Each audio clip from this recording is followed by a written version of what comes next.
안녕하세요. 골든서퍼 임영민 멘토입니다. 여러분, 최근에 비트코인 시장이 아주 난리가 났습니다.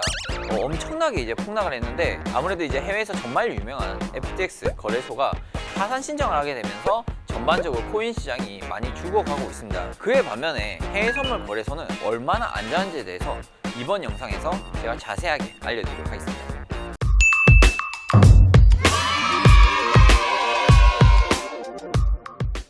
여러분, FTX 거래소 왜 파산 신청을 하게 된 것일까요? 제2의 루나 사태로 보시면 됩니다. 그만큼 유형이 비슷하고요. 현재 공개된 부채만 66조 원에 달한다고 합니다. 엄청 큽니다. 구조조정 전문가를 CEO로 위임하고 내부 복구를 위해 노력한다고 하는데 복구가 가능할지는 정말 미지수입니다. 지금 내부적으로도 해킹을 통해서 가입자들의 정보를 빼가거나 남아있는 암호화폐도 뺏기는 등 보안도 매우 엉망이라고 합니다. 자, 그러면 무엇 때문에 일주일 만에 세계 최대 규모 3위인 가상화폐 거래소가 파산 신청에 이르렀을까입니다.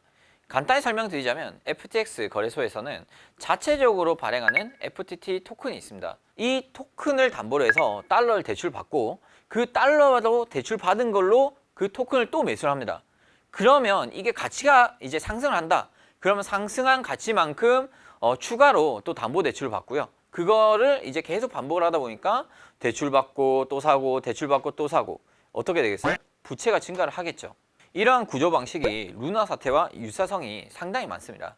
이를 문제로 인식하고 11월 7일 가상화폐 거래소 1위인 바이낸스 창업자 창펑자오는 FTT 보유분 전량 처분을 트위터에 언급했습니다.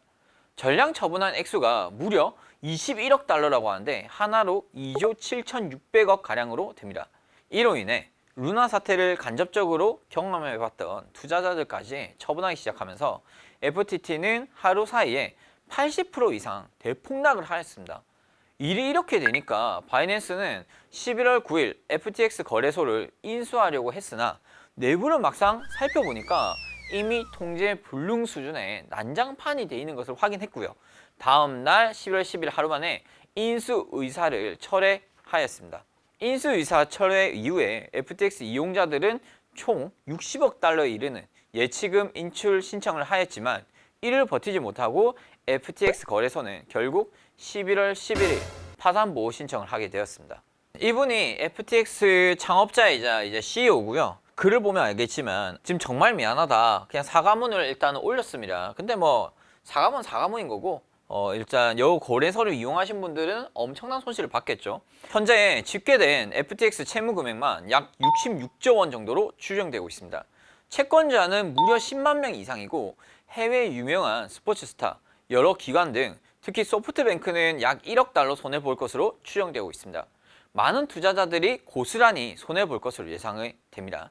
여러분, 지금 제가 설명드린 것처럼 코인 시장은 상당히 정말 불안한 상황입니다. 제가 봤을 때는 코인 자체는 정말 너무 리스크가 큰 것 같아요. 차라리 코인 할 바에는 주식을 하시는 게 훨씬 더 나을 것 같은 그런 상황입니다. 그에 반면에 해외 선물 거래소는 어떠한지 한번 알아보도록 하겠습니다. 자, 여러분, 해외 선물 거래소는 정말 안전할까요? 이번에 FTX 거래소가 몰락하면서 투자자들은 내가 이용하는 거래소가 안전한지에 대해서 관심이 높아졌습니다. 우선 해외 선물 같은 경우에는 바로 이런 방식으로 거래가 이루어지고 있습니다. 자, 여러분 여기를 잘 보세요. 여기 이제 매수자라는 게 있습니다. 일반적인 개인 투자자든 기관 투자자든 그렇게 되겠죠. 근데 일반적인 개인 투자자로 보겠습니다. 개인 투자자 입장에서는 일반적으로 여러분들께서 아시는 교보증권, 키움증권 그 외에 이제 증권사들이 되게 많거든요. 일반적인 국내 증권사에 주문이 들어갑니다. 예를 들어서 나는 나스닥을 얼마에 매수하고 싶어요 라고 주문을 넣겠죠. HTS 상에서. 그러면 이 증권사에서 시카고 거래소로 주문을 넣게 됩니다. 참고로 시카고 거래소 같은 경우에는 이제 CME 거래소라고도 하고요. 1848년에 설립된 매우 오래된 역사를 갖고 있는 거래소입니다. 되게 신뢰도가 높겠죠. 이 거래소에 주문이 들어갔고 그리고 만약에 이제 체결이 되잖아요. 그럼 체결되었다고 이렇게 이제 다시 정보를 증권사에 알려주고 그리고 개인 투자자에게 또 알려주게 되겠죠.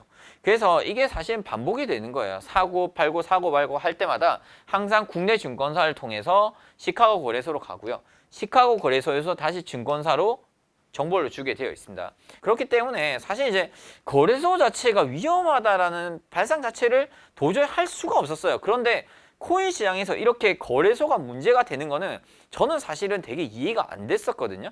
근데 일단 코인 자체가 너무 불확실한 투자 종목이고 하다 보니까 그냥 그 거래소 자체도 문제가 되는 것 같습니다.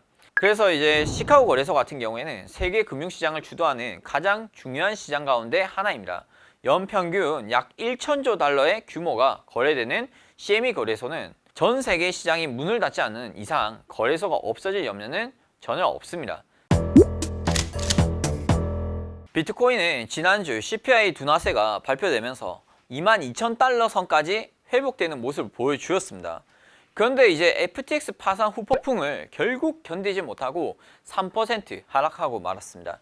시가총액 6위의 루나, 규모 3위의 FTX 거래소 모두 일주일 만에 급작스럽게 몰락하는 모습을 보이면서 향후 가상화폐 시장은 어두울 것으로 전망되고 있습니다. 반면에 나스닥 지수뿐만 아니라 골드, 실버 등 원자재 쪽에서는 다음 금리 인상 상승세가 꺾일 것이라는 전망이 커지면서 모두 급등하는 모습을 보여주었습니다. 만약 이번 주에도 상승세가 지속된다면 시장의 상승 랠리는 연말까지 이어질 수 있다는 기대감도 감지될 것으로 보여지고 있습니다. FTX가 급작스럽게 붕괴하면서 위험자산 전반에 대한 경계감이 높아졌고요. 달러와 약세로 인해서 특히 안전자산인 금 선물 시장이 연일 치솟고 있습니다. 이런 시기일수록 선물 시장은 단기간에 큰 수익을 낼 수 있는 기회가 되는 상황으로 보여집니다. 실제로 저희 골든서퍼 아카데미 회원님들 중에 대다수가 이번 급등장을 통해서 적게는 수백, 많게는 억 단위까지 당일 하루 만에 수익을 내신 분들이 정말 많습니다. 저희 골든서퍼 아카데미에서는 선물 투자의 경험이 많지 않으신 분들께서는 마이크로라는 기존의 레버리지를 10분의 1로 줄인 해외 선물 상품에 투자하는 것을 추천드립니다.